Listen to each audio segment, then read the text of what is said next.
You know, some people say the golden age of Hollywood musicals ended in the 50s, but I like to say it ended in 1986. With great pleasure, please welcome from Warner Home Video, Kurt Galvao, the man who restored the film. The Oscar-winning composer and songwriter, Alan Menken. The Tony and Drama Desk-nominated actress, Ellen Greene. And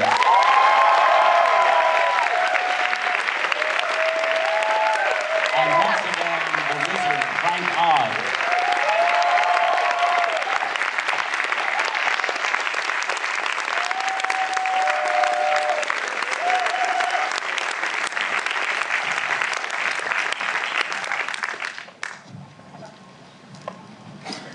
Thank you for staying.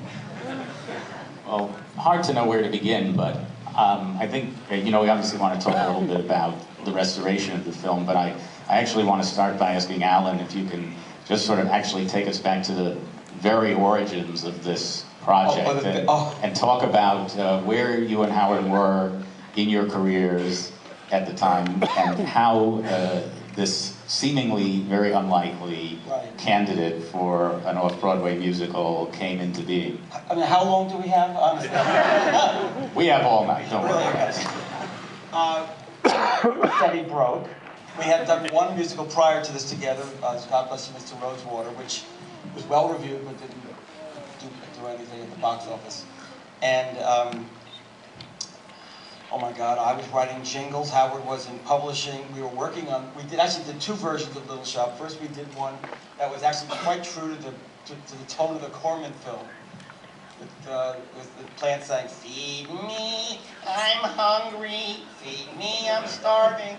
Or there was a song, "When it's time to pick a pet flower, who's the shrub we love? Who's our bush when push comes to shove? Who breaks in that cash, those kudos, look ma, who came through? Not Audrey Hepburn or Audrey Wood, both those ladies are well and good. There's no failures besides the wonderful Audrey too." And the boss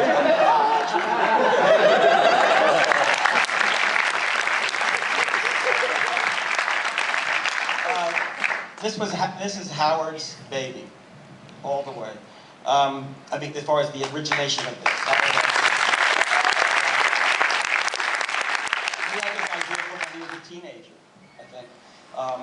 Sarah could tell me when, probably knows better than I do, the sisters here tonight. You're right, teenager. Good, yeah. And so we abandoned that first version, and then he figured out, let's do it as the Dark Side of Grease. You know, and basically bubblegum rock and roll, which sort of starts, you know, in innocent like 50s and early 60s, and takes us into the wilder rock music and tells the story. And from that point, we knew we were on something wonderful as soon as we started that. And frankly, for me, as soon as I saw the Corman movie and thought about turning the Scousty and Tale into a musical, I knew it was going to be wonderful, especially in Howard's hands.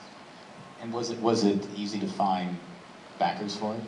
Well, the great thing about it, Howard was artistic director of the WPA Theater, which they claim stands for "We'll Produce Anything." No longer exists, but the WPA, they had Key Exchange there and Steel Magnolias, and we did Rosewater there. So.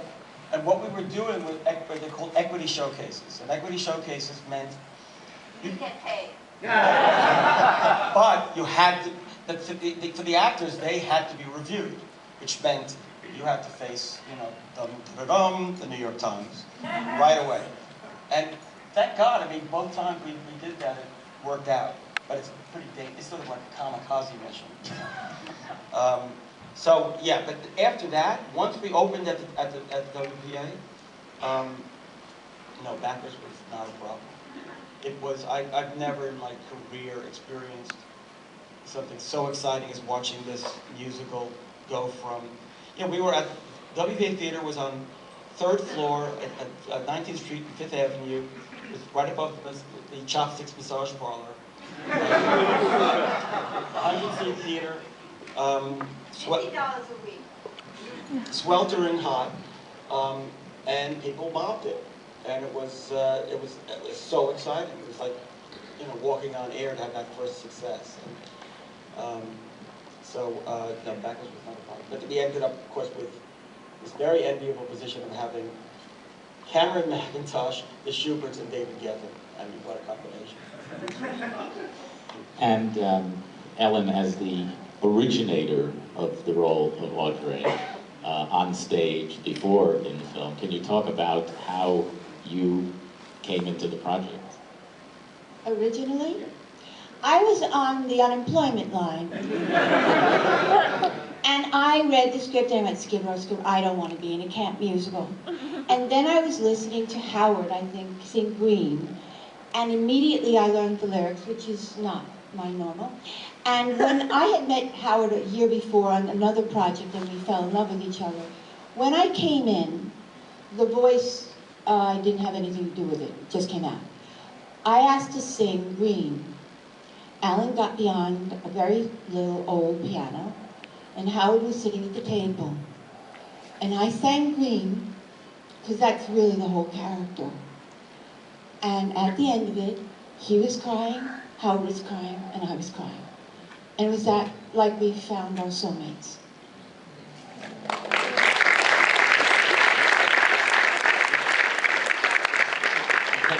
Can you talk a little bit about finding Audrey's very distinctive voice?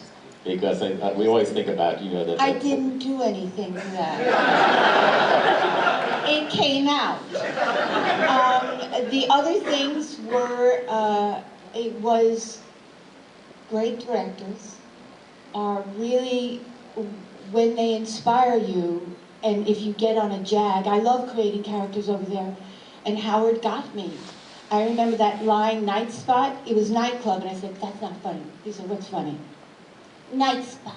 And it was funny to me, and that's where the Audreyisms and the rehearsals were amazing. He was playing, it was so hot in that room too. But I remember I went out and got the dress, and it was a cocktail dress like Gracie, and he went, huh? And I went, this is good taste. And then I did the makeup, and then all of a sudden I said, oh, she has to be blonde to be soft in the face. And so I said, meet me at a wig place. And I had this long wig, and he went, what? And I said, trust me, let me cut it, and just let's see. The first time I came out, to be honest, he thought it was wrong. He said, you look like Joan Rivers, and it's not going to work. And I said, let me finish the whole thing, and when it's all done, and I gained weight, so I was ripe enough to fall off the tree like a ripe peach. And of course I was a man's dream. But I wore real high shoes, so I was teetering between the comedy and the sadness. And when Frank took it, Frank wanted a more classic heroine. And so the piece is similar in its success, but dissimilar in that the flavor was it was deeper and a little darker, and it was, this man's a genius too, and he has such attention to detail. He has such a great eye and such great taste.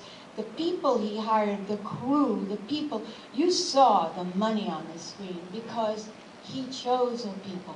So Frank is amazing.